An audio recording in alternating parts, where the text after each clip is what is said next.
Yep, Charlamagne the God. Andrew Schultz. We are the Brilliant Idiots, and today's Brilliant Idiots podcast. The fuck is that? Sponsored by Bevel. Sponsored by Ebola. The fuck is? I didn't even know what that was. It's sponsored by Bevel. You've heard about the signature fade with the bevel blade, but what about a bit of a trim? I remember when trim used to be pussy. Back in the day, old school. What happened? Get a little trim. Oh, you couldn't do that back in the day? No, I'm saying that was a slang for pussy. Really? Yeah. So if you've been patiently waiting for the bevel trimmer, the bevel pussy. You guys been getting pussy for a while. The wait is over, okay? All orders are shipping now. Go to getbevel.com/idiots today, and for a limited time when you buy the bevel trimmer, you'll get the first month of the shaving system for free. That's getbevel.com/idiots. Hey, this weekend, Friday, Saturday, Sunday, I'm going to be in Liberty Township, Ohio at the Funny Bone. Make sure you get your tickets to that. That's Liberty Township, Ohio at the Funny Bone Comedy Club this weekend. And then next weekend, I'll be at the 6th of May, I'll be at Sacramento at the Punchline. Make sure you get tickets for that. And then the 7th of May, I'm going to be at Cobb's Comedy Club in San Francisco. For the rest of my dates, check out theandrewschultz.com, but make sure you get tickets to those. Those are the next couple weeks. Thank you so much. And salute to everybody that's been going to BrilliantIdiotsMerch.com and purchasing Brilliant Idiots t-shirts and the hoodies and everything else. I've been out on my book tour the past week. Everybody has some type of Brilliant Idiots merchandise. Yeah. If it's not a Dick Talk t-shirt, it's just a regular Brilliant Idiots t-shirt. I mean, I'm not going to be honest with you. Let's talk about the book tour, man. I want to talk about it. It's been the most exhilarating thing I've ever done. Yeah. Because we're content creators. That's what we do. We create content, whether it's the radio, whether it's podcasts, whether it's you on the stand-up stage, whether it's on television. We create content. But a book is a different form of content. Why is that? Because I grew up reading. Like I always tell you, my mother was an English teacher, and the Book It program changed my life. You read 4 books in a week, you get a free pizza. Like I've always been a reader, right? And I understand the transformative power of books. So when I got my opportunity to create my book, that's why I was so big on doing a self-help book, right? You know, because I always just wanted to create a self-help book for my culture, and I knew that a lot of people who may follow me and stuff may not read as much as I do. That's why I wanted the audiobook to come out the same week. So the CDs, I mean, we was at the Powerhouse Arena in Brooklyn, sold out event, Angela Rye moderated. We did the Paul Quinn College in Dallas. We did the Barnes & Noble 5th Avenue. Yeah. First of all, let me say this. Barnes & Noble, who did not want me at Barnes & Noble moderating these events. I would just like to point out that all the events that have been moderated, every Barnes & Noble's had says it's a record crowd. There we go. We did the Grove in L.A. with Carrie Champion moderated, had over 300 people. You're the Get Out of book events. Maybe. The Georgia Tech Barnes & Noble's tweeted out. Right. Record-setting crowd. Georgia Tech, that was the earlier one. I went to the early one. Yeah, I went to the late one. Books. And there was a line around the block. It was crazy. I love seeing those lines at these events. Paul Quinn College in Dallas was crazy. That was about 400 people. But I love seeing these events because it's like the way they say our coaching lines up for Yeezys and Jordans. Y'all are lining up at the bookstore to buy a book. Yeah, it's great. That's the most fulfilling thing to me. Yeah. Like, I tell you, that's a chapter in my book called Give People the Credit They Deserve. It's a principle, give people the credit they deserve for being stupid, including yourself. That's just saying the know-it-all knows nothing. I'm always constantly learning. All I'm doing in this book is sharing my experiences and hoping somebody can learn from my experiences, and people are lining up to get this knowledge or this wisdom or whatever experiences I may have. That's a great feeling, bro. Why do you think that is? I really don't know, man. I'm going to be totally honest. I know you thought about it. What? I haven't. Do you think that there hasn't been a inspirational book or a kind of self-help book that's been geared towards Black Americans? I don't think it has. Well, no, it has. I mean, outside of the religious sector. Yeah. I think there's been tons of religious movements that have gone that way, but I can think non-denominational self-help book. Yeah, because I can think of From Niggas to Gods by Akil. That's a book I read back in the day that really inspired me. Message to the Black Man by Elijah Muhammad. I mean, the autobiography of Malcolm X. I mean, to me, the autobiography of Malcolm X is from a black person's perspective, but anybody can learn from that book. That's just a book about growth and about evolution. You never know what you're going to be if you just remain open and receptive to change. Right. But I really don't know, my brother. I honestly was just sharing my experiences, and it's been a really overwhelming feeling watching people You got to shut that off. I got to shut this down. It's been a really overwhelming feeling just watching people embrace this book the way that they have. And I love exactly what the book is doing, because these are the conversations that I wanted to get started. And I've been paying attention. Like, of course, I knew that it's going to be pushback. I talk about it in the book. I talk about the rule of 10. 3 people going to like it, 3 people not going to like it, 4 people just going to be on the fence about it. I've seen people pushing back. They doing these long think pieces about, the myth about black privilege, and there's no such thing as black privilege. All that lets me know is that you haven't read the book. Because everything that you guys are saying is addressed in the book. Yes, and I agree with. I agree systemically and socially, it's not a lot of quote unquote black privilege, mass incarceration, and unemployment rates. Like, I know all of this. Yeah. I addressed all of that in the book, but you didn't read the book, because I'm not talking about black privilege in the sense of white privilege. I'm saying that it's a privilege to be black. Right. And I feel like it's a privilege to be whatever it is you are. Because guess what? I believe in divine privilege. Whether you believe in God or not, there's got to be something bigger than us. And you are what you are on this planet right now for a reason. You are white man Andrew Schultz for a reason. I'm black man Charlamagne the God for a reason. So why not find power in that and embrace who and what you are? Yeah, there's I listened to it. I listened to it in one day. It was I listened to the audiobook. It was phenomenal. And I thought that you balanced, and that was while I was listening to it, I thought you balanced inspiration and accountability with the predicted response of those who kind of invest in victimization. So, like, what I mean by that is, and I felt like, okay, how do I explain? It's like, you put me on to Elijah Muhammad and Minister Farrakhan, and I've been listening to some Farrakhan stuff. And my initial reaction was, hearing the white devil shit go, we can't promote this ideas of white devilness. But then I separate myself from white devil and I start to listen to the messages and the speeches, right? And it's all messages of accountability. We have to take care, do for self, take care of our community. We have to, invest in these businesses, invest in our community, do better. And I start to realize, like, just maybe the white devil thing is a device. Maybe there's a certain amount of people who cannot digest a message of self-accountability without hearing that white people are the devil first. Because when Cosby comes out and says, hey, we got to stop, leaving our kids, there are a certain amount of people that just jump down his throat like, who the fuck you think you are telling black people to do this, that, the other. So if Cosby just said, listen, fuck white people, but let's stop leaving our kids, you would see those people go, you know what, you're right, fuck white people, we gotta take care of it. You gotta leave with the fuck white people. That's what I'm trying to say. You gotta leave with the fuck white people. What I thought was great about your book is you didn't lead with it. Yeah. You led with inspiration, which people need. People want to be inspired more than they want to be a victim. People want to be told they can do anything more than they want to be told that they can't do anything. That's why you see, that's why you see the Nation of Islam has so much power, and that's why you see Joel Osteen has so much power, way more than people that preach victimization. But I thought you didn't lead with. I thought you led with empowerment. You led with inspiration. But you brought back towards the end, I think it was in the 8th Principle law. 8, access to black privilege. It was the 8th principle. You started saying, listen, there are people out here that want to keep you down. Yeah.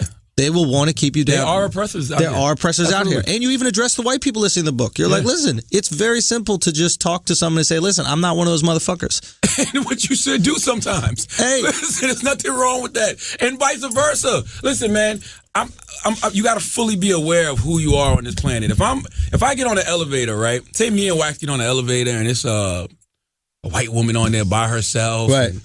You can already see the tension. Yeah. She's trying to suck some dick. No. Wait, what? Whose dick I'm going to suck first? I'm going to make her feel comfortable in some way, shape, or form. Right. You know what I'm saying? I don't know if it's a joke or hello, how are you today, man? Something. Something. Right. It's just, we got to make each other feel comfortable. And there's nothing wrong with that. There's nothing wrong with everybody who is on this planet, who is we're really forced to be amongst each other, making each other feel comfortable. Everybody. So predicting how somebody might feel towards you in a moment. If you in the book, I don't want to give the book away, but I talk about the extreme. Walking up to a black person saying, hi, my name is such and such, and I'm not a white devil. Right? And I go, but that's too much for you. Just simply treat people the way you would want to be treated. Right. Which is the golden rule. We learned that in kindergarten. Yeah, sure. Like, it's really simple, but I'm telling you, man, I've never It's the most fulfilling thing I've done in my life thus far. Because we've said it from day one on this podcast. What we like to do is empower. We like to enlighten. That's why I love the Brilliant Idiots listeners, because it really is like a different kind of community, I guess, because it's so many people involved with this show from so many different backgrounds, different races, that it just makes them feel like, yeah, it is cool to kick it with other people. Man, we see this all the time. All the time. That's a principle in my book, too. I talk about the whole no new friends philosophy. And I break it down. Yeah. I break it down from women, gender, gay men. And the reason I break it down like that is because these are people who have been instrumental in my career. The first person that ever gave me a job in radio was a gay dude. Was a gay man. You give up those cheeks? I ain't give up no cheeks, but I asked him about how he was getting cheeks. I talk about it in the book. I asked him about how he was getting the cheeks. I know he was telling that. Like, was it 150 for? He said he was paying. Yeah, 150 for sex or something. Paying, man. He was giving motherfuckers 150 for some head, 250 if they let him penetrate, which is a very low price to get a dick in your ass. But I thought about it as I was writing the book, and I'm like, hold on now, what year was this? This is 1999. Oh, with inflation? Yeah, Charleston, South Carolina. $250 might have went. That's a lot of money, bro. Yeah, $250 was a lot of money. That gets you a month of rent. Come on, man. No, I don't know how long my man lasted. Don't you come. This $250 gotta last at least 20 minutes. Oh, fuck no. Get a dick in your ass for 20 minutes? I need at least 3,000. Wait. What? Bro, what? Hold on. 3,000 gold bars? It better not be dollars. What are you talking about? I'm thinking from a 1999 Charleston, South Carolina perspective. From gay. If you were gay, 1999 either gay or desperate. So there was a time in your life where $3,000 would get a dick in your butt. You are not doing it. Listen, you're either gay or desperate. But listen, man, and I'm going back out. The next event is May the 4th in Washington, D.C. I forgot the name of the venue. It was going to be at the event space, but the event space sold out so fast, and they moved it. They moved it to a bigger venue. So May 4th, me and Angela Rye will be in D.C., and I just love the discussions that are coming from this, man. And it's all types of people. Like, I love the fact, like, it's older white people and Asians, like... Everybody just wants some form of empowerment. People want to be inspired. And the best other conversation that I want to talk about right now that's been coming to this, success is subjective, bro. Oh, absolutely. Like people read my book. Like somebody said to me, one of the people who had nothing good to say, they was like, Charlamagne's career is 1 in a million. He thinks anybody can do what he did. That's not what this book is for, sir. This book is not a blueprint to do what Charlamagne did. It's a blueprint for you to find your purpose. Right. It's a blueprint for you to find your passion. It's a blueprint for you to pursue what it is you feel like you should be doing. And when I say success is subjective, and I've been saying this at all of the book stops, and people have had such a great response to it. It's a guy right now driving around Charlotte, North Carolina, or Columbia, South Carolina, or Austin, Texas, and he's making about 40, 50,000 a year, maybe 60. Yeah. He's got a nice place to stay. His girl or wife is good. His family's straight, and he's happy. He's successful. That's successful, bro. Yeah, we a lot of times confuse wealth with success. Yes, and not only wealth. In America, we confuse celebrity or fame. Celebrity or fame with success. And happiness. Like, all these things are different. Bro. There's they've even done studies about this, like how there's first of all, like there's no incremental happiness increase after you make $180,000 a year. So like everything after 180 doesn't make you any happier. Yeah. Right? Whereas, from, let's say, 60 to 150, there is a difference. Now you're taking more vacations, maybe you're taking care of your girl a little bit more, you're not as stressed about work, fine. So money can provide certain happiness, but just to a point. True happiness, true success comes from doing what you want to do. If you truly want to be a teacher, no matter you're making $50,000 a year. By the way, most teachers aren't really doing it because they're happy. Well, why else would you do that shit? You're not doing it for the money. My mom was an English teacher, bro. The most she ever made was $30,000 a year. Yeah. She loves teaching. Yeah. She loves interacting with kids. She loves even when she retired, like, she still goes and substitutes now. Right. That's her love. That's what she loves to do. Yeah. So finding that thing that you truly love to do and getting as good as you can at it, I think there's not only privilege, but there's a great happiness that comes from it. That is successful. It just sucks that we look at the world in terms of like 5 things that are successful. Yeah, celebrity, money.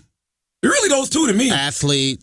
athlete, musician, all celebrity, that kind of shit. Yeah. So there's a couple things when in reality is if you really love, I don't know, doing lawns or like creating, plants around somebody's yard and that's your art, whatever, fucking do it. Doesn't matter what people think. That's why I love the show you used to host on MTV too. The Jobs That Don't Suck. That show showed people who were making good livings, doing things they love to do. Yeah. And that's what I always tell you. It's way more successful people who aren't famous than famous people who are successful. That's true. That's the truth to the matter. That's true. I don't give a fuck what y'all think, but I know y'all don't think that because you on social media, all you see is just famous people. But I'm telling you, it is way more people out here with regular good jobs or regular good careers, owning their own little businesses, lawn service, whatever it is. They're happy as fuck. Success is subjective, bro. So how do you? Okay, so I'm reading the book or listening to the book rather, and you stumbled into your true love, which was radio or communicating, talking, right? But you thought that you wanted to be a rapper. Yeah. Now, clearly you thought that because you were influenced by what you thought was cool. Absolutely. But what I thought was interesting about the book is you set the stage for being on radio early when you say, when I was young, I was just at school and I was talking to people all the time. I'm talking to people on the radio. I'm busting jokes all the time. Like, so here you are doing this thing that you love and not even realizing it. Yeah. How do people find what it is that they love when they're told to love being a basketball player, told to love being a rapper? I think how do you pay attention to what it is that will truly make you happy? No, I agree with that. I think that's why I got the whole principle in the book, fuck your dreams if they're not your dreams. So how do you find out what your true dream is? I think it's through creating positive, constructive energy in your life. And what I mean by that is, for me, I just started working a bunch of odd jobs. Why? Because do everything you hate. Yeah. And then you'll weed it out. I just wanted to do something positive. I didn't want to do the street shit, and I didn't want to sit at home. So I was just like, I'm gonna go work. I'm gonna just go work. So I worked at Demo in the mall. I did telemarketing. I had the internship at the radio station, and then eventually I'm like, well, shit. It's a local, record label in the town. Never So Deep. I met them through radio. I'm like, I'm gonna start rapping now. Yeah. So it's just like that rap dream. Just doing all those different odd jobs landed me in that position almost like divinely, where I met the guy named Willie Will who also wanted to rap, but he also did radio. Yeah. So I just asked him, how did he get in the radio? Yeah. And it's just like, when he told me, it was just me being a hustler, like, well, that's another hustle. You know what I'm saying? Like, let me go try to figure out this other hustle. I already got all these odd jobs. So let me go down here and get this internship at the radio station too. Yeah. So it came a point, and I think about it now. I didn't talk about this in my book, but I think about how when I really started getting the radio, even though I was making part-time money, I just started to drop all the other stuff because I truly realized where I wanted to be all the time. Like, so I even though it was you follow the desire. It's like having a girlfriend almost, where like you might be dating a few girls, but you just find yourself gravitating towards that one. Yeah. So I cut off Demo because Demo was my part-time job. Yeah. Paragon Solutions was my main little gig while I was working 40 hours a week, and I was making the most money there. So I was like, all right, I'm gonna keep this job because it's during the day, but I got to cut off Demo because Demo's interfering with me being at the radio station on weekends and just coming in at night when I want to. So that's what I did. So I guess the best way I could tell people is like that passion, that thing that you really want to do is that thing that you go to sleep with at night and it won't go away, or you wake up in the morning and it won't go away. Yeah. For some reason, life just keeps pushing you in that direction. Yeah. And everybody out there right now is going through that. Everybody out there right now is doing a bunch of different things that they think they're supposed to be doing, but for some reason life keeps pushing them back towards one thing. And we keep veering away from it, like, nah, that's not it. I'm gonna go back over here. I need to be over here. You're fighting the current, bro. Yeah. Go with the current. Swim with the current. Swim with the current. I guarantee you at some point in your life, you said, I got to get up on that stage and do stand-up. Dude, it was as if life forced me to do it. You had to go swim with the current? I'm being dead serious with you. I often think it's divine intervention. Like, it definitely is. I worked at a restaurant that the owner of the restaurant happened to go to a cafe that had a comedy night the last day that they were doing a comedy night. He was speaking to them, and the people said, hey, we're looking for a new venue because this cafe is closing down. The owner of the restaurant said, hey, why don't you do it at mine? I was a big fan of stand-up my whole life. They start doing it there, and I was just interested because it was something I liked. Growing up, I thought stand-up was good, and eventually the producers that did the show saw my interest, and they asked me if I wanted to try it out. I would have never tried it out unless it was kind of forced in that direction. Got you. But I often think back at this and I go, why did I gravitate towards stand-up comedy? I've never in my life was like, I want to be a stand-up comic. But in my life, I enjoyed justifying crazy shit. I enjoyed challenging conventional wisdom. I always enjoyed making people laugh. And even playing basketball or growing up surfing or busting balls, I enjoyed performing. I enjoyed the idea of people watching me as I did an audience. Yeah. I enjoyed the idea of that activity. It just so happened that there was this thing called stand-up comedy that encapsulated all those. So maybe there's something when trying to find your passion, it's like find the things that bring you joy in life. Is it performing? Is it isolation? Whatever these things are, get the 5 or 6 things that bring you joy and see if there is something that incorporates all of them. And pay attention to signs. Yeah. Signs are very important. I mean, I didn't have a sign. I had somebody literally push me on the stage. I was very fortunate. But no, you did have signs. And the signs, you said that you used to enjoy performing. You used to enjoy an audience. Right. Yeah. What are these things? Yeah. You don't even realize those signs. I remember I got this tattoo of Wolverine on my arm, right? Mm-hmm. This one I used to rap. Yeah. So I got Wolverine holding a microphone. That's what he's been holding? Yeah. Dude, that's dick? I had no clue, bro. Professor Davies' dick. He has like 6 claws. I had no clue what was going on in that shit. But he's holding a microphone. Yeah. But I didn't realize that microphone represented this. This mic I'm talking on now. Not rap. It represented. Not rap. Yeah. I just knew in my mind this mic in some way was going to change my life. Yeah. But it wasn't the microphone of rapping. It was the microphone that we use in the radio station, that we use on podcasts. Yeah, there's shit that's there already. Like, it's signs, new comics always ask me this. They go, how do you get in touch with your funny? How do you get in touch with your persona on stage, that kind of stuff? And the only advice I give like a new comic is I say, get on stage. 2 things. I say, get on stage. And I say, 2, note how you're funny around the people you're most comfortable with. Are you self-deprecating? Are you a storyteller? Are you a ball buster? Are you like a philosophical guy? Like what is it that makes people laugh? When you're not trying to, when you're just being your most natural self. Yeah. And then once you find out, I'm a self-deprecating storyteller, then you can focus and harness that. So maybe that's what it is for anybody listening right now is trying to find their passion. It's like, stop trying to do what you're told to do. Absolutely. And just fall back, and when you enjoy something, ask yourself why. Yes. And I tell these kids all the time, I was telling these kids at Paul Quinn College, like, I don't regret going to college. I don't regret anything I've done in my past simply because I've watched Back to the Future and I believe in the space-time continuum. So I wouldn't change anything because it might alter my future. Where you at now? Yeah. But I always say, if you haven't figured it out, go to college. Like, do what society says you should do. Go to college. It don't hurt. Go to a community college if it's expensive. Go there 2 years and go to a state school. That's it. Yeah. Getting a degree never hurts. Yeah. That's it. Like, it's nothing wrong with just going to school until you figure it out. Yeah. It's nothing wrong with that. Just don't sit around and do nothing. Yeah. That's all I'm trying to tell y'all. Don't sit around and do nothing, and don't sit around wasting energy on a dream that is not yours.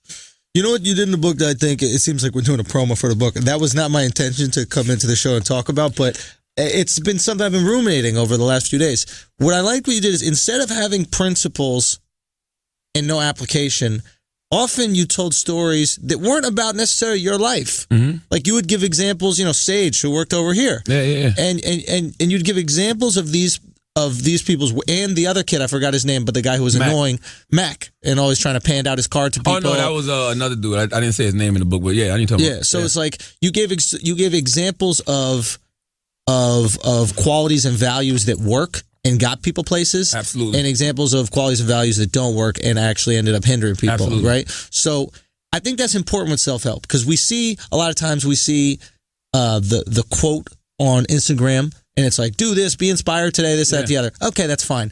But when you see a human being that's accessible on Instagram that you might even know or have heard of, and you see that they're at a better place than they were the first time you met them, it's proof that that something's working. Works. Absolutely. I mean, that's why I love Robert Greene so much, even Ryan Holiday, even Malcolm Gladwell, because they use historical examples to back up their principles and their laws. Maybe that's why they're so successful. Maybe because Gladwell is all facts. It's all and yo, you can learn from other. You don't have to go through things to learn. Experience is the best teacher, don't get me wrong. But you can learn from some other people have mistakes. experienced it. Absolutely. Yeah. But listen, the moral of the story is thank you, everybody that's been purchasing the book. Black Privilege Opportunity comes to those who create it. We're recording this on a Tuesday. I don't know when the New York Times bestsellers list comes out, but it's looking real good for your guy. Oh shit! All right. It's looking really, really, really good for your guy. Like I'm just, no need to talk numbers and all of that kind of stuff now, but people are really going out and buying this book. Barnes and Nobles can't keep it in the store. Amazon is backed up for weeks. Amazon actually put out a message last night and said we don't have enough stock to cover the orders. So it's like this little fight that's going on between the agents and the publishers because they're like, press the button. What are y'all doing? Get more books printed. The fuck? Like that kind of stuff. So thank you. It's just a dope feeling to have our culture lined up to go get goddamn books the way we line up for Yeezys and Jordans and comedy shows and all kind of other stuff. So thank you. Please continue to go out there and get Black Privilege. Opportunity comes to those who create it. And I'll be back on the road like next week. Let's pay some bills. Today's episode of Brilliant Idiots is brought to you by the new Spotify original podcast, Mogul, The Life and Death of Chris Lighty. That's right. Hosted by our guy, Reggie Osei, a.k.a. Combat Jack, and produced by the Brilliant Idiots' very own Chris Morrow. Oh, Chris Morrow is the Brilliant Idiots' very own. Oh, is that right? Oh, wow. Is that right? You want to roll with the hot brand on the network? Okay, Chris, get you some. I never heard you say you the Reed's Chris Morrow, or Combat Jack's Chris Morrow. Okay, you're the Brilliant or Idiots. Chris Morrow. All right, fair enough. Now you're Brilliant Idiots Chris Morrow, huh? All right, okay. We see how it is. Okay. Well, they tell the story of the music executive who changed hip-hop and shaped the careers of some of its most beloved artists, LL Cool J, Missy Elliott, 50 Cent, Nas, Diddy, and so many more. I really can't wait to hear this. Mm-hmm. Yeah, I mean, with one of the most illustrious careers in music, Chris Lighty rose to the pinnacle of musical success before an untimely end. This story is more than just music. It's a story of an American dream. Mogul, The Life and Death of Chris Lighty is a Spotify original podcast produced by Gimlet Media and the Loudspeakers Network. Follow and listen to Mogul starting April 27th every week on Spotify. I got to say, these are there's two types of podcasts I listen to, but these are one of the only podcasts I listen to, which is these like long form story ones. I listened to Serial, the first one. The second Serial sucked. But the third Serial that they just put out, it's called S-Town, was absolutely amazing. Go check that shit if you can. It's good? It's fucking incredible. Incredible story. I don't want to give anything away, but it's about a possible murder in like this shitty Alabama town. I think it's Alabama or Mississippi. I forget exactly one, but like, but this fascinating characters and like a really interesting look into the world. And yeah, it's just amazing. It's crazy how history repeats itself. Like in the 50s, our fucking parents were sitting at home in front of a radio, looking at that shit, listening to stories. Yeah. And now in 2017, we're doing the exact same shit. Yeah. If the story is good enough, you don't need TV, man. Yeah. Why wouldn't TV's extra when you think about it, man? Like the coloring and all that kind of stuff. Because even the best movies, like look at your boy with from Get Out. You know what I mean? Like the story was good, the content was good. You don't need explosions and $200 million budgets. That's what you need when you don't have a good visual. But I get it. And if you have both together, then it's like, okay, we just created Star Wars. Amazing. It's going to be $1 billion franchise. But if you just got the explosions, I don't know, man. It ain't worth it, bro. I was realizing this week, and I think about this every time I get my cable bill. I don't really watch TV that much, bro. Like, TV's not a must for me. Like, it's certain, like, I love boxing. How much was the cable bill that made you realize you don't need that shit? Wasn't much, like $300. How many butt fucks in South Carolina was the cable bill? That's how you gotta measure it. Bill, that's about 10 minutes worth of penetration for a $300 cable bill in South Carolina in 2000. Okay, $300 cable bill. You like, what the fuck? I want my cable turned off. Then somebody come over and make you that deal that you can't fucking refuse, and you're like, look, I gotta watch Martin this Thursday. Right? Okay, she gonna take that dick up your ass. You know what I mean? But I don't care. Like, I got so much stuff I got to catch up on. I still haven't finished Iron Fist. Right. I haven't seen The Get Down. Right. Other than that, if it ain't boxing and CNN, ESPN. Well, you watching it for news, probably. But then again, you get your shit online. You could get on. The news is the most entertaining shit out right now. Yeah, that's the hot shit. Nothing more entertaining. I don't give a fuck about keeping up with the Kardashians. I'm keeping up with the Trump administration. It's the best shit out right now. There is nothing better than the news right now. Nothing. Yeah. What's better than the news? Yeah, that's true. I mean, it's got everything. Sex scandals. Shout out to Bill O'Reilly. We were a day early last week, man. If we came out, what was it? If we did the podcast a day later, we would have had that whole O'Reilly shit. I was a little shocked by the Bill O'Reilly situation, bro. Really? Yeah, but I think it's deeper than that. I just think they were ready to get Bill the fuck out of there. I think Bill's old. I think that, they realized he was old. Like, I got They're a lot of friends. Paying him crazy money over there, too. A lot of money. And I got a lot of friends at Fox. I don't know if as a black man I'm allowed to say that, but I got... Listen, white people are devils. I have a lot of friends at Fox. Yeah, fuck white people. I got a lot of friends at Fox, right? And they always say how difficult Bill is to work with. I mean, y'all seen the video when he wild out on Inside Edition, but they're like, he's like that all the time. Right. Always talking down to people, cursing at people. Curmudgeon-y, yeah. Big tyrant. So they've been wanting to get rid of him. And I tell y'all this all the time. Manners will take you where money won't. Yeah. When you got a fucked up attitude, it's only so long that shit is going to take you, bro. Interesting. Because the first moment they can to get you up out of there, they're going to get you up out of there. But if you're a pleasure to work with and people actually enjoy you, when you get caught up in a little fucking groping and sexual assault and sexual harassment or whatever it is, they can hold you. They might hold you down a little bit, just a little bit. They might hold you down. I mean, they're not gonna hold you down for the big shit. But if it's just a titty, if you just said some sexual assault, he said this to me, all right, pay the money, whatever. But you get caught with a rape, you on your own. All right, I'm telling you that right now. I don't care who you are. But with that, they might hold you down just a little bit. They was ready to get Bill the fuck out of there, man. Yeah, that could be it. Because they got that. They have Tucker, who's like the young Bill. He's no Bill, though. But he's a younger version. No, he's not. That's that. Bill's good. I tell you this all the time, Bill O'Reilly is talented as fuck. Oh, absolutely. You could disagree with somebody and find them talented. Absolutely. Yeah, no, he's very talented. It's not that he's not good at what he does. That being said, if Tucker's getting good ratings, right, and Tucker represents the youth, and maybe he's not getting as good ratings as Bill, but if he's getting solid ratings, you from Fox is 50. Yeah, he's representing the 50, the 50 and over, not the 75 and over, the 50 and over. That's what I said when they said Bill O'Reilly's got a podcast coming out, and I was like, how are you going to listen to a podcast on a flip phone? Oh, by the way, Bill's always had a podcast. Wait, I thought this is a new thing that he's offering. No, he's always had a podcast. They made it seem like it was new. And he charges for his, by the way. Shout out to Bill. Shout out to Bill. Okay. But point is, if Tucker's giving you reasonably similar ratings and you pay him a tenth of what you pay Bill, that's a financial decision right there, man. Yeah. You know what I mean? That is a easy for what's it called, for the business execs at the network. That's an easy situation. Tucker sucks though. I actually don't think he's bad at what he does. Sucks. No, I don't think he's bad. He's literally one of the most least talented people on Fox. I don't think he's bad. I listen to him. Give me Shanity, give me O'Reilly. I'm gonna tell you something. Listen, you know who they should have groomed? Who? Kennedy? Jesse Waters. You like that guy? Yes, I like Waters. And Trump loves Waters. Oh shit! I shouldn't have said that. Well, it don't matter, man.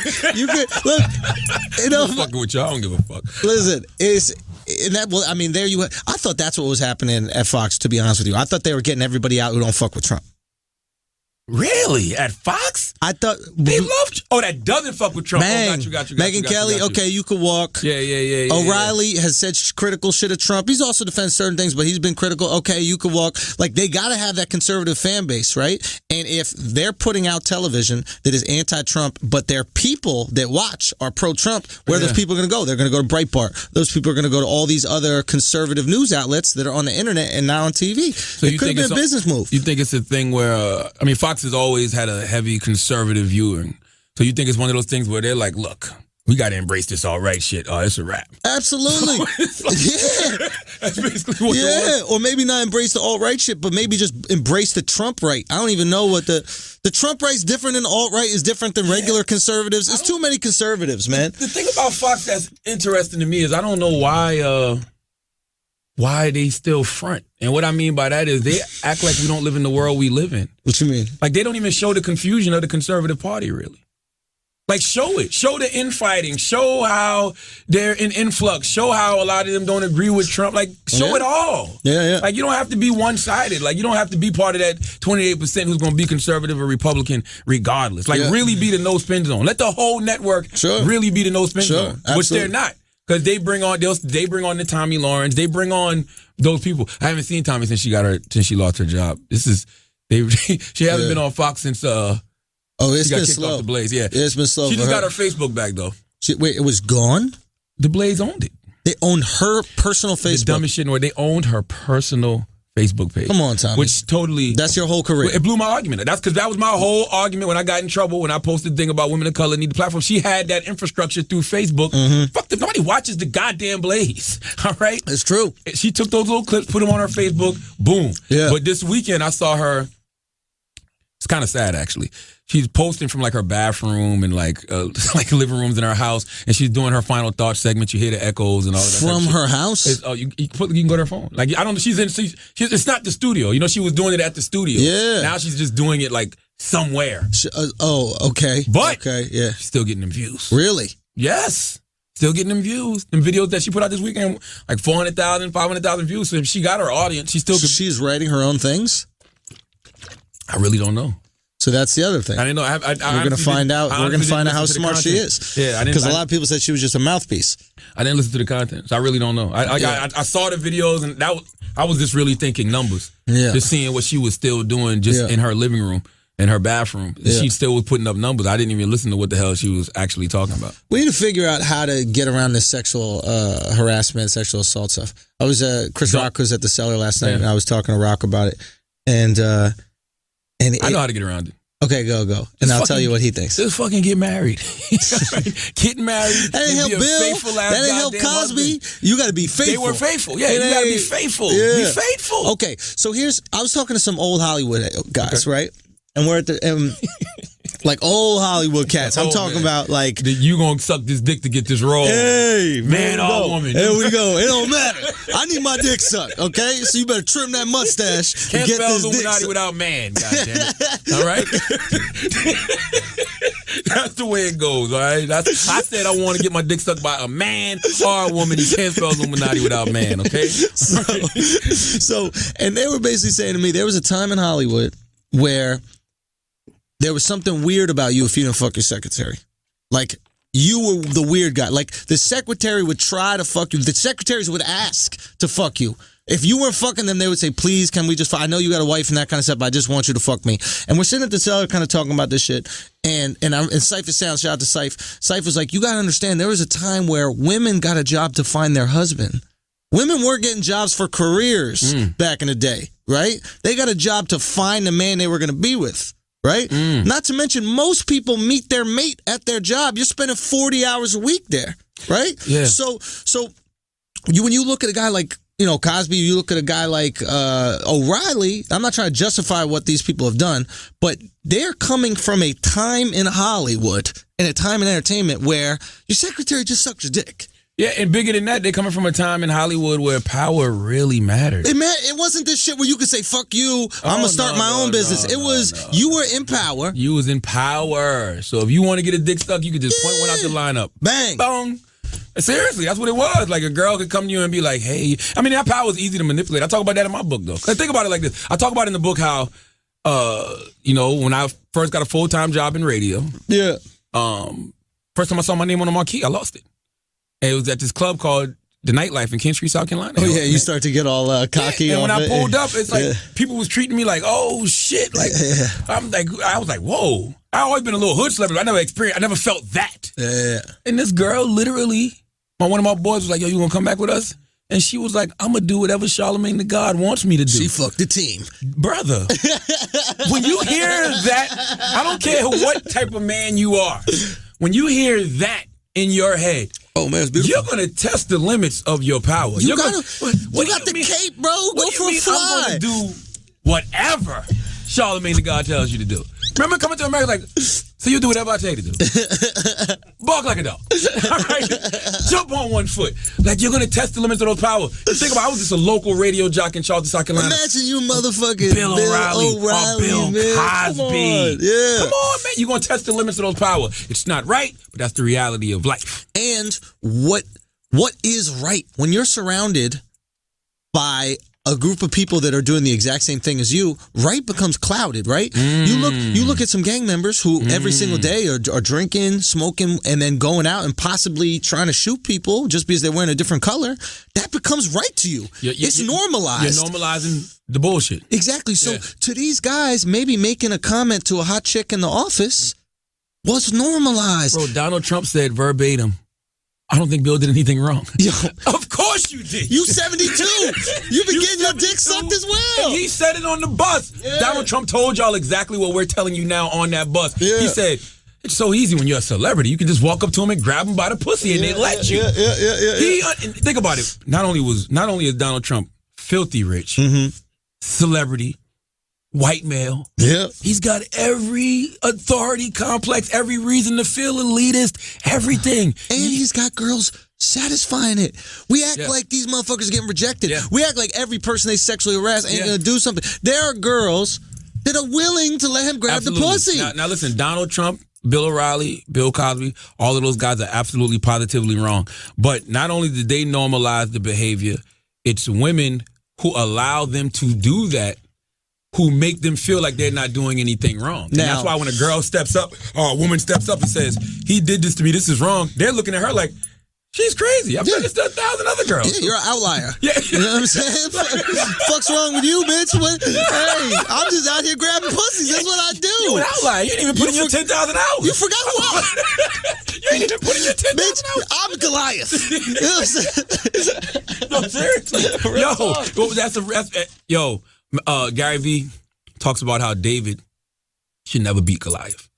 That's honestly the reality of the situation. Of course. That's why it's a good book. David should never beat Goliath. So when this woman steps out and says, when Goliath sexually assaulted me, Goliath's looking at her like, is she out of her goddamn mind? You know what I will do to her? We'll crush her. That's why I actually love when women win these suits. Yep. Because then it makes them realize, okay, this behavior, I can't normalize this behavior, and I may not win this lawsuit, and I may lose everything. Yep. So now it's like an even playing field a little bit. Oh, absolutely. So here's the thing. When power's in the dynamic, it's fucked up, right? Like, you could fuck someone you work with alongside, but fucking someone who you could fire is kind of wrong. Dwayne? It's a message. Oh, so basically, the issue right here, right, is I have the ability to fire this girl. Okay. If I'm trying to fuck her, she knows in her head, if I don't fuck this guy, he might fire me. That's unfair. That's an unfair situation. Absolutely. Now, if I work with a girl, right, I don't have the ability to fire her. Fucking her's fine because I don't have that kind of power over her security and safety and the rest of her essentially ability to put food in her mouth. So I'm cool with that. But when it comes to like rules of interaction and work, it's a tricky situation because we know that there are girls, you don't sue for sexual harassment a guy who has no money. Right? There's very few mid-level managers that get lawsuits about sexual harassment. There's very few interns that get lawsuits about sexual harassment. Yeah, if you broke and you sexually harass somebody, you're just going to get a rape charge. That's it. You're not even going to get that because there's no money attached to it. So you get a rape charge. Okay, fine. You get a rape charge. But if it's at work where you know the guy all the time, it's not like you're going to take the intern to fucking court, right? Because there's nothing to get out of it. So there's a certain amount of women who just go after the money and they fuck it up for all the women who are really getting sexually assaulted, and now we think they're just going after it for the money. Absolutely. So I think what you got to do is if you want the true charge, take away the money. If you accuse somebody of sexual harassment at work or whatever like that, have a jail sentence.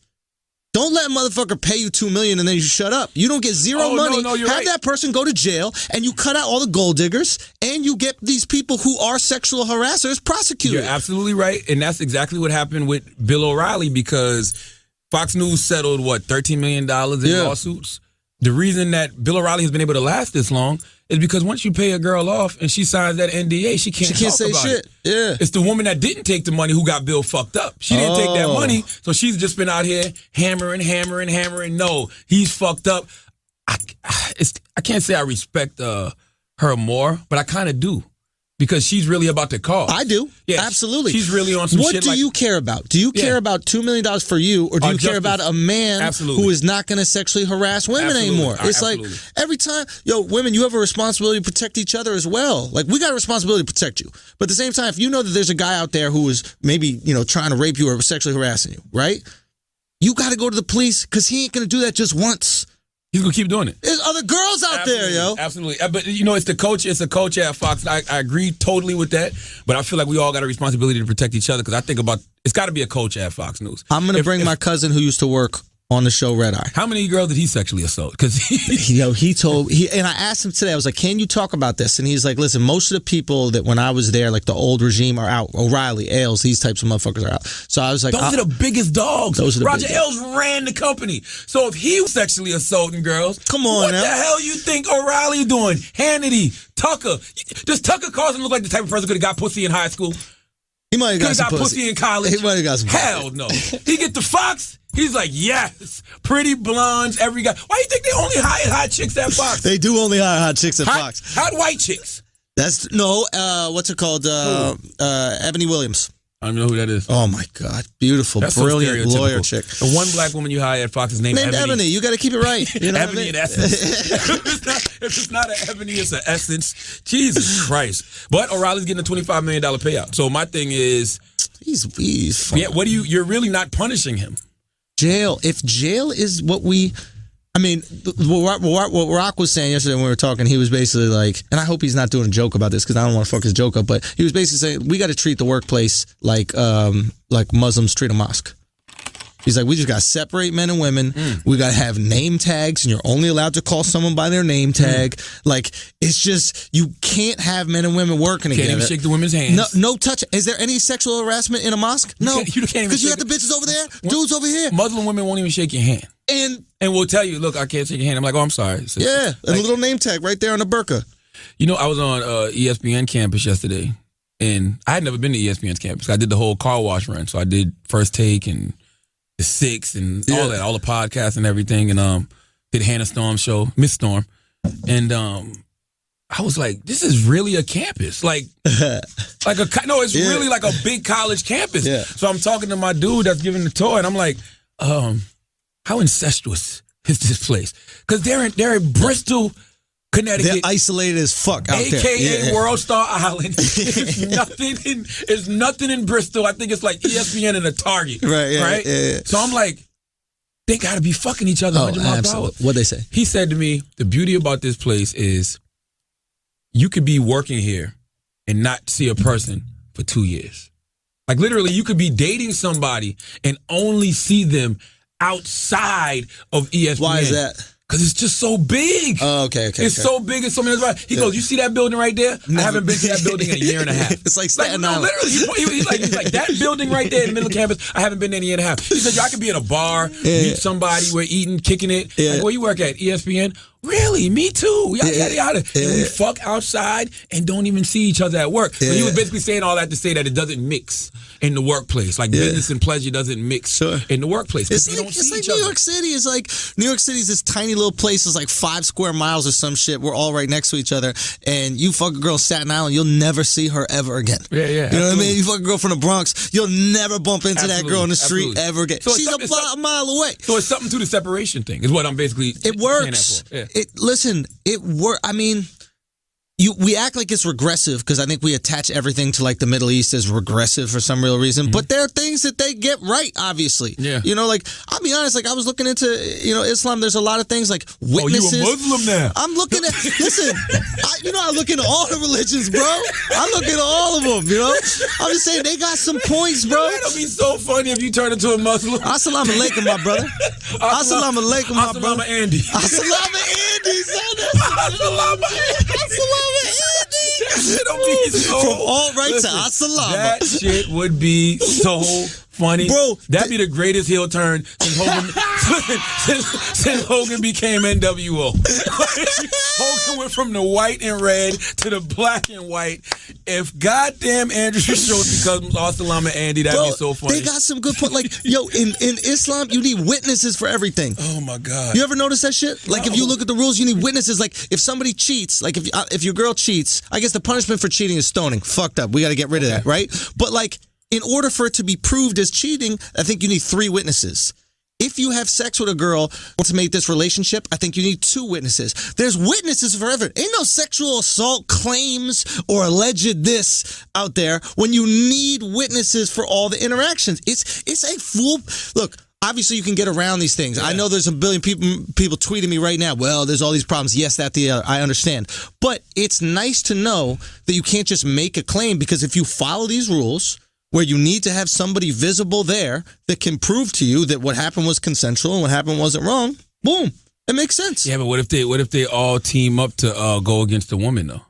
Say what? Like, what if all the witnesses team up to go against the woman? Like, the woman could be right, but all the witnesses team up and be like, she's lying. Wait, you're saying there could be something anti-woman in the Muslim world? I'm just saying. Is that what you're trying to claim right now, Charles? I'm just saying. No, absolutely. And that shit happens all the time. That's why you got these girls who fucking, what is it, they get I want to see you become Muslim. That is what I'm thinking. I'm thinking about you with the suit on and the little bow tie and some glasses. You know me, bro. Selling final calls. You know me, bro. That would be incredible. I'm not going to be Muslim. I'm cool if my girl is.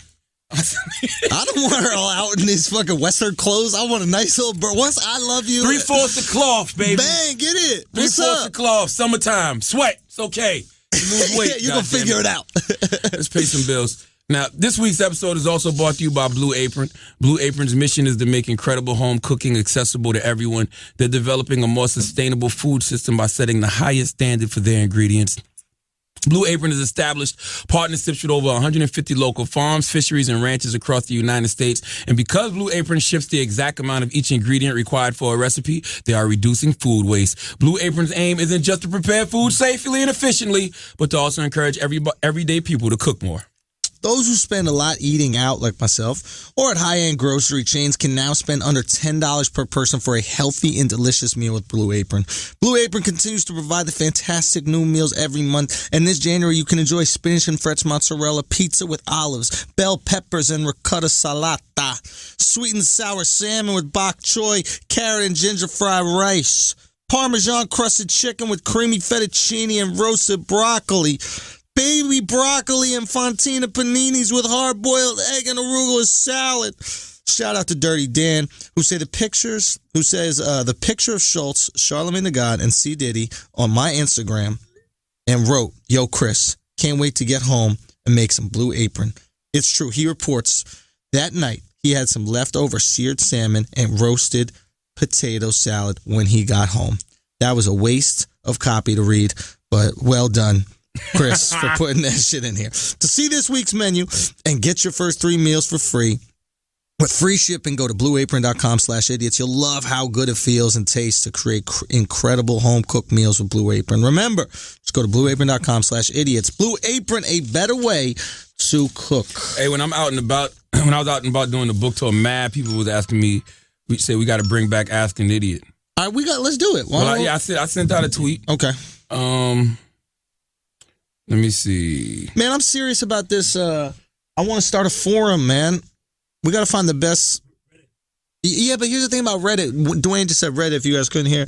Here's the thing about Reddit. It's ugly looking. The platform's all ugly, and it doesn't have the... It does, it is. It's gross, man. It looks like your computer didn't have full internet. I think that Facebook might be the best because we could do live video. So we could go on during the week and talk to some fans and have like a little 15-minute Ask an Idiot session, like have these people start talking amongst each other. We could even tweet out a topic. What do you guys think about this? And have them discuss it. It just gives us more control. My curiosity is, do you need a Facebook account to go onto a Facebook fan page and comment? Why can't we just set up a comment page on BrilliantIdiots.com? Yeah. I mean, that's a good-ass question. I don't even know how I feel about .coms anymore, bro. Talk to me. I don't feel like you need them. I feel like you just need you just need your Facebook or your social media. Your social media. Like, I think I don't go to .coms. Like, if I let me see. Do I go to I go to .coms? You go to .coms to buy some shit. Amazon. Yeah. Like, there's no. I mean, I don't even go to World Star that much no more. I go look at World Star on Instagram. Like, I'm serious. Like, I don't. Sports Center too. You ever find yourself not going to Sports Center? You just look at the Instagram. I've never gone to ESPN.com in my life. Oh, I go to ESPN. That's one of my 3 websites. Salute to Jamel Hill and Michael Smith too. Salute to the whole ESPN thing though. That is. I don't know if we celebrate ESPN enough, bro. Shit, how do we not? I'm serious. How do we not, bro? You don't love it? I love ESPN. I love ESPN, but it's like being there is really like walking around a spaceship. Like it's a culture. Like I'm walking around there and I'm like, oh shit, Trey Wingo. And Trey's looking at me like, who the fuck are these black motherfuckers screaming my name? Like, what, who you play for? I'm like, nah. I'm like, what's up, man? I've been watching them for so long. Or like, you're just walking down the hall and you see Booyah on the wall. You know exactly who that is. That's Stuart Scott. Like, it's just a culture there, man. And it's a relic. It's a museum, really, when you think about it. Yeah. And I was talking to Bill Simmons. I was talking to Bill. I did Bill's podcast, and Bill asked me what, because ESPN has been going down in numbers, ratings. Yeah. So he asked me what can they do to change, and I said, well, I think that they don't fully embrace the culture, and what I mean by that is like they're still trying to mix and match old ESPN with the new shit people want to see. Meaning like Sports Center. Like I love Carrie Champion. Carrie's extremely talented. It'll be Carrie and then D. Leasy. I think David Lloyd is his name. Okay. David's a great guy, but it just doesn't mesh. For example, when I did the show and they did the top 5 sports books of all time, right? And Carrie had a couple books on her list that I've read, the Muhammad Ali book and a book about John Wooden. You know I love John Wooden quotes. You know I love Muhammad Ali quotes. When I was a young savage, that's what I would send girls early in the morning. Yeah. Those two and Maya Angelou, oh my God, early in the morning quotes. So I saw David's list. Immediately he got Seabiscuit on the list. I hate Seabiscuit. Right. I think Seabiscuit is trash. I hate when we're in America, we celebrate shit like horse racing. All right? Horse racing, fuck. I don't give a fuck about horse racing. The only thing impressive about horses is their dicks. All right? So I'm like, yo, your list is trash, David. Right? And he just had this look on his face like he was hurt? Yes. so Carrie, chastises me later like, yo, you can't be talking to my co-host like that. Why? I get it. He's an older man. So what? He don't understand the culture. Like, trash is normal to us.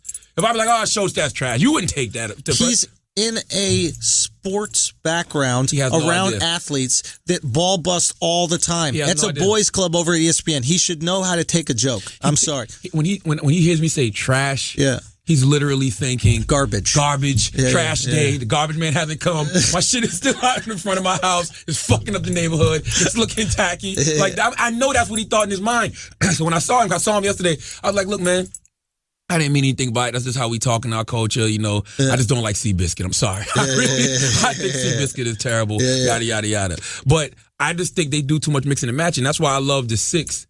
With Michael Smith and Jamel Hill, because I feel like it's just the perfect balance to everything. They're able to talk about sports. They're able to talk about politics. They're able to talk about pop culture. I love Bomani Jones. I think Bomani Jones and Dan Le Batard represent well with the culture. You know what I mean? I think Carrie represents well on Sports Center. Even though he shit on you, even though Bomani shit on you. Oh, I talked to Bomani yesterday. I did his podcast. What he say? He talked about y'all. Of course. He was like, we had to come for him, man. He was like, we had to come for him. He got a little disrespectful. He jumped on an opportunity. Yeah, that's what I felt. He was like, I thought we had a nice civil discourse via Twitter, but your guys, Schultz and Tax, they just gave it to me on the podcast. I was like, hey, I didn't tell them to do that, but I get it. I understand why they did that. I don't know him. You're my guy. I'm like, we got some beef. I said, I thought we had some beef, Bomani, but we talked about it. We discussed it. Bomani's he's like us. My feeling is I thought he was jumping on an opportunity to elevate himself and using you as this step to elevate. I'm going to jump on top of Charlotte. Now, I have an issue with that because I thought that you guys had a relationship prior to that. No, I never met Bomani. No, but I thought you said down in with Mace thing, wasn't he? No, he was there. I didn't know he was there. Oh, okay. But I thought you guys had some sort of. I always thought he was with you during the Mace story. So I'm like, here's a guy who broke bread with Charlemagne. A guy's hanging out in Miami. No, he was in the same restaurant. Oh, okay. So I guess you guys have no connection whatsoever. Okay, so then it's a little bit different. My understanding was you guys are eating dinner together, and now all of a sudden you're. He seizes an opportunity to elevate himself, get some fucking fake outrage retweets by shitting on you. And I thought it was fucked up, and I thought he was showing true colors. So I was like, nah, I'm not gonna let you go out my guy like that. That's fucked up. He felt the way about that. He did. What did he say? It touched him. It definitely touched him. He was like, your guys, Andrew showed some text though, and they came for me. I'm like, hey, I didn't tell him to do that, but I get it. Right. I understand. And we had a nice civil discourse. I did his podcast yesterday, but I'm saying all that to say you gotta have culture. Like, things you gotta evolve with the times. What about the people that don't understand that culture? There's still a lot of, I think ESPN's ratings are going down just because all TV's ratings are going down. So we have to see if if their decrease is marginally higher than all of TV's decrease. Okay, well, so by that, then let's look at the new metrics of how we rate things. Right. Who are the people that are getting the internet buzz? Absolutely. It's Michael Smith and Jamel Hill. Sure. When they got their guest on or when they're doing their sketches. Sure. It's Carrie Champion just because people like to look at her ass like she's beautiful. Beautiful. Oh, my God. What a beautiful woman. She might be the perfect human. Yeah, Carrie's a beautiful face. I love Fancy Face. That's my Fancy Face. She's oh, my great goodness. Girl. Anyway. Great woman. Yeah. Like even Dan Levitard, that old guy. Yeah. Oh, that was the funny thing, too, because Bomani was like, I mean, yeah, you took a shot at me because you said I was the Michelle of highly questionable. Michelle from Destiny's Child. And I go, I'm not going to lie, that was just me being petty, but he had a good spin on it. He goes, but you were right, though, because Pop is Beyonce, Dan is Kelly, and I'm Michelle. I was like, wow, that was a good little take on it. But either you got to do all or nothing. Yeah.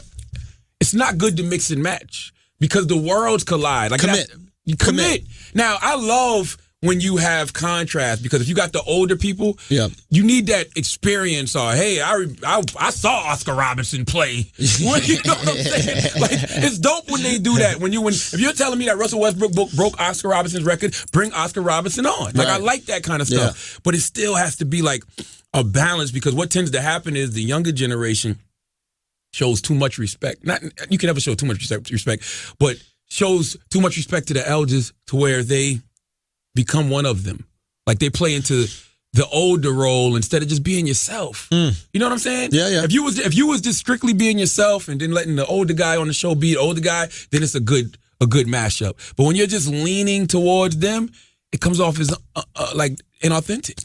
To me. You seem disingenuous. Yeah. Because you seem like you're trying to portray this older culture that you know nothing about. Yeah. So you would rather the younger people, you would rather what Jamila and Michael do, where they get to be themselves because they're with people who understand each other. And by the way, maybe ESPN's trying to do that. Maybe it's a slow, because look, if you take ESPN and you flip it on its head and now it's all cool, you're going to have some old heads who watch ESPN every night go, what the fuck is this? But maybe this is their way of acknowledging the youth, acknowledging the change of culture, and slowly getting the older people to accept what's happening, accept what's cool. Because ESPN's always been on the forefront of that. Even the corniest old white dudes on ESPN have been using slang, dropping Gucci Mane lyrics and shit. So they probably see what's going on, but they know that if you just flip the light on and flip it off again and it's totally different, it might freak people out. I think everything should reflect the culture. And what I mean by that is, look at the NBA. Look at the NFL. Mm-hmm. They're kids. Well, I don't think the NFL embraces the culture enough, to be honest with you. No. I think that's one of the issues with it. It seems antiquated. But those guys, the guys that are popular, Odell Beckham Jr. Of course. But that's independent from the NFL. It's like those guys get fined for the shit that we love. Yeah. Those guys are punished for the things that we're drawn to. Yeah. Like you got Odell Beckham Jr. got every celebrity's kid with his haircut. You know how shitty that's got to be as a dad? Yeah. When your own son has got the competing players' haircut. You're a defensive back in the fucking league. Absolutely. You got to go up against Odell, and your own son got Odell's jersey on, got his fucking haircut. That's heartbreaking. Listen, even Gronk. Gronk is cool. And they're going to find his ass for everything he does. Waka Flocka's FaceTiming him, and the NFL's calling him like, why the fuck you at all these parties doing cruises and shit? But it's still good to see people who reflect that. Like, I like seeing Jamel Hill and Gronk in a party, grinding on each other, wilding. You know what I'm saying? Like, I like that. I just think that they should, every entity should reflect what's going on in the current culture. That's what I personally think. I don't think ESPN does a good enough job of doing that. Yeah. Or maybe they could do it better, but they're making an attempt. Yeah. They're making more of an attempt than most networks. Yeah. All right, let's do some Ask an Idiot, man. All right, let's pay a little bill. Let's pay a little bill, and then we'll do an Ask an Idiot. Hey, Bevel's back, baby.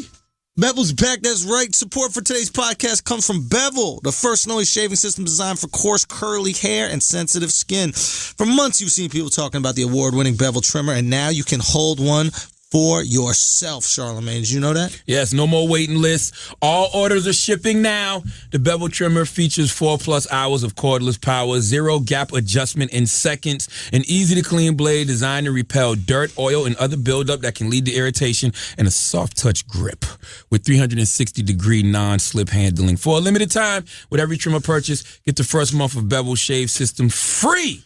Just head to getbevel.com/idiots. That's GETBEVEL.com/idiots for your first month free of the Bevel shaving system, exclusive with your Bevel trimmer purchase. Bring Bevel into your life because everybody deserves to look good. And please go to brilliantidiotsmerch.com. Get some T-shirts, get a hoodie, get some socks, whatever. Salute to High U Clothing. We thank you for the support. But go to brilliantidiotsmerch.com and just pick up some Brilliant Idiots merchandise and continue to rep the Brilliant Idiots brand. We got to do a live show soon. We have to go to Dallas. We have to go to L.A. We have to go to Atlanta. First of all, I'm glad that you got on this book tour so you could see what it's like. Yeah, man. Because every time I come back from these markets, what'd I tell you? No, they're thirsting for it. I tell you every single time. I almost wish we did live Brilliant Idiots. I think it's good that you did the moderation with these different people, and I think it's good. I think it's important because it's more about the book and it's more about the conversation.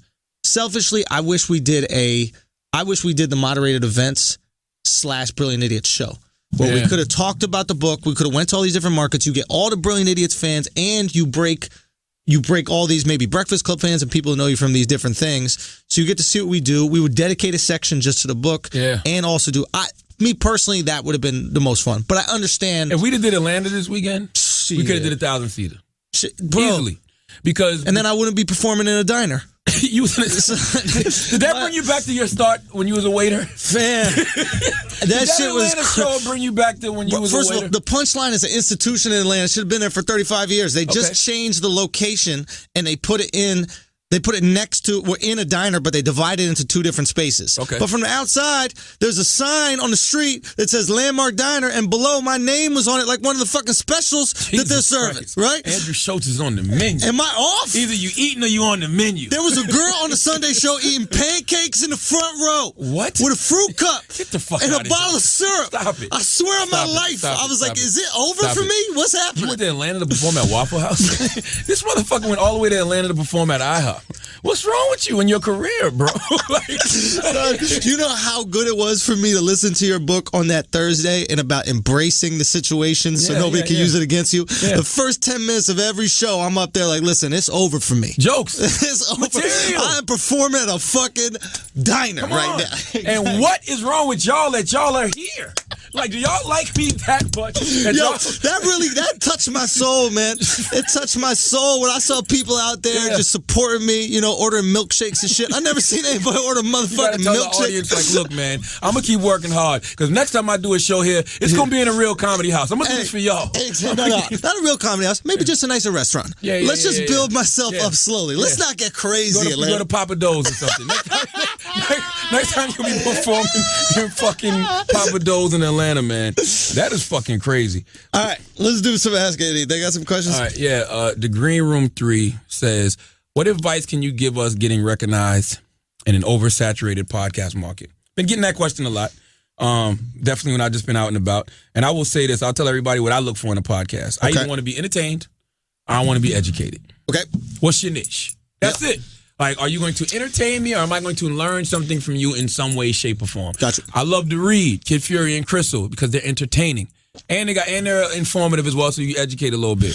I love unique voices. Yep. That's why I used to love Taxstone. It was a unique voice. Yep. I love Drink Champs because Nori offers something that I can't get anywhere else. It's like inside baseball for hip hop. Yep. He's a 39-year-old hip hop guy who's got a long career. He knows all of these guys. They're telling stories that I can't get anywhere else. Yeah. So that's what I want in a podcast. Something I can't get anywhere else. So how do you find a unique way? And then the other tricky thing is, how do you get eyes to it? And by having something unique, you will naturally get eyes to it. I think another game to play is the YouTube game. Because I don't think people are on SoundCloud searching for a new podcast. But people are on YouTube just watching a video. And let's say they're watching a video with Charlamagne the God on The Breakfast Club interviewing Kodak Black.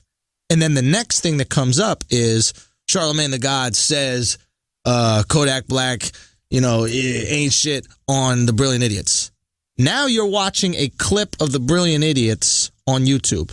You find out what the Brilliant Idiots is, and then you can be like, ooh, a podcast? Okay, I'm going to listen to it. I think YouTube is a way better advertising platform for your podcast. So if you do a podcast, I would do some sort of visual with it. So you mean like, still do the podcast, just do it Put some video clips. Put some video clips on YouTube as a way to promote it, especially if you get a big guest. You know, if you get Charlamagne on the podcast, you know that people are going to watch videos of him on YouTube, right? Yeah. If I'm on your podcast, I have videos of me on YouTube that people are watching.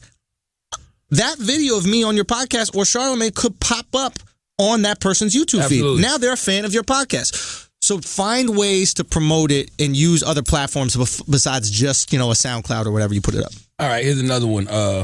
One piece of advice you'd give to up-and-coming millennial professionals by Ask an Idiot. Damn, I just lost the guy's name. Oh, the guy's name is at The Real Deal.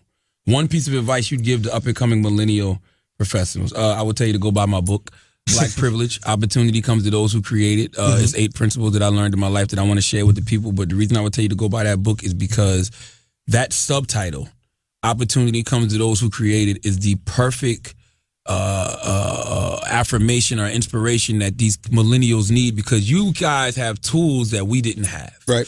If I want to be a broadcaster and I'm 18, 19 years old, I could just start a fucking podcast. Right. If I want to be a VJ on TV, I could just throw the camera on YouTube and motherfucking start talking and cultivate my craft. If I'm an entrepreneur and I'm selling T-shirts, flat tummy tea, whatever the fuck it is, I could just post it on social media. Yep. I could be taking orders from Africa, Europe, immediately. Yeah. This is the best era to create your own opportunity. Yeah. So go. Yeah. And like we were talking about earlier with happiness and success, it's like, what is it you like doing? Do you like praise? Because praise is different than creation.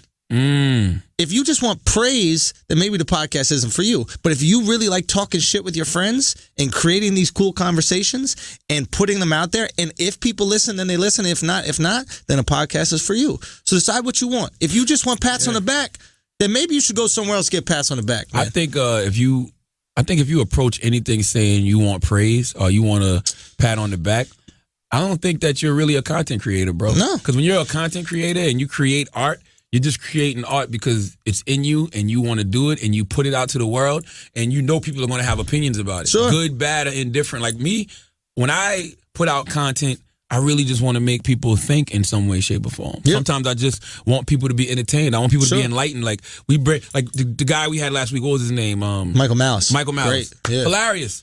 But not only was he hilarious, he was informative. Very. I learned a lot about North Korea. I'm reading the SoundCloud comments. I'm seeing people saying things like, wow. Like, they learned a lot about North Korea. Yep. I like to entertain and educate. We call that edutainment. KRS-One coined that term a long time ago. So that's my purpose all the time. Am I enlightening somebody? Am I inspiring somebody? Am I empowering somebody? Is somebody learning some new information? Like, that's what I do with my platforms. That's what I strive to do. If you're not doing that, I don't see the point, to be honest. And I don't do that because I want pats on the back. Like, that's just my purpose. I want to throw this out to the world, and I hope somebody gets something from it. Even if it's just a conversation that gets started. Yeah. Cool with me. I'm never doing it like, I want attention. I want pats on the back. Like, the one time I did that, I felt like a piece of shit about it. I told y'all about the Floyd Mayweather thing. Yeah. Which is going to be the next book. Really? I already got the next book figured out. Oh, good. Next book is going to be, but the next book is going to be more niche.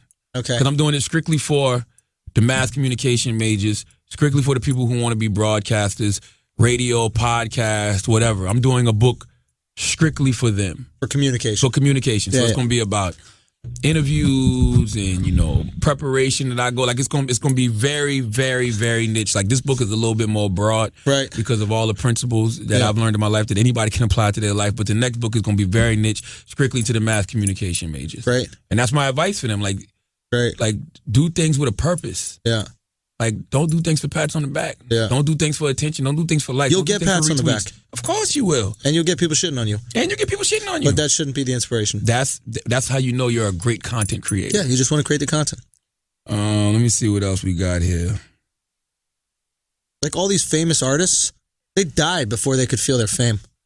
Ooh. Like Van Gogh and that kind of shit like that. Like, they were dead. No, they were selling their paintings for like $20. And by the way, they weren't loved. A lot of them weren't loved when they were here. That's what I'm saying. Like, they were dead before anybody gave a fuck about them. Yeah. Right? So be the type of artist that does it regardless. Do it because it's therapy for you. Create because you have to, not because you want to. CJ wants to know when we come into Detroit to do a Brilliant Idiots Live real soon. I got to go to Detroit next month as part of my book tour. Did See the God accept a Facebook request from the guy in prison that beat him up? Absolutely not, Leon. That's in the intro to my book. That's really it, man. Motherfuckers, y'all asking for all these goddamn questions, and y'all don't have no questions. Well, people just commenting. The podcast really gets me through the day, man. Salute to Andrew Show, To See the God. Listen to Brilliant Idiots every week. Y'all funny as fuck. That's from AWAX Productions. When are we coming to Chicago? When I'm coming to Chicago for a book signing, when we gonna do Idiots real soon? We gotta do Brilliant Idiots. Those are the places we gotta do Idiots. We gotta do Chicago, Detroit. We gotta go Atlanta. We gotta do Chicago, Atlanta, Detroit, Dallas, LA, and I think DC, man. I've been having a lot of people ask me about DC. You know, especially with my stand up tour that I'm going on right now. A lot of people from DC, especially in Chicago, have been asking. Yeah, you know, those are the two markets I haven't hit. So, well, we'll see us on the road soon, man. Yeah, man, go check it out. We're gonna figure it all out. We're gonna wrap this up now. Thank y'all for listening. Please go to BrilliantIdiotsMerch.com. Purchase a couple of those T-shirts and hoodies and socks and all that good stuff. Thank you for purchasing the book. Black Privilege. Opportunity comes to those who create it. It's out right now. I know that a lot of places are selling out, and you know that they're restocking. But you know, if you can't get it from the store, order from Amazon, order from BarnesandNobles.com. I just really want y'all to receive this information, because I'm really just trying to empower and enlighten people with my story, and it's a great feeling. And I don't have all the answers. I've just had some experiences, and I'm sharing them with the people. So beautiful. Thank you very much. And as always, if you listen to this podcast, you think we're smart, you think we're intelligent, you're absolutely right. If you listen to this podcast and think we're just a couple idiots who don't know shit, you're right too. It's the Brilliant Idiots Podcast. Thank you for listening. And don't forget, this week's episode is brought to you by the new Spotify original podcast, Mogul, The Life and Lighty. Mogul details one of the most illustrious careers in hip-hop and Chris Lighty's rise to the pinnacle of musical success before an unfortunate and untimely end. The story is broader than just music. It's the story of the American dream. Mogul, The Life and Death of Chris Lighty, is a Spotify original podcast produced by Gimlet Media and the Loudspeakers Network. Follow and listen to Mogul, The Life and Death of Chris Lighty, starting April 27th every week on Spotify.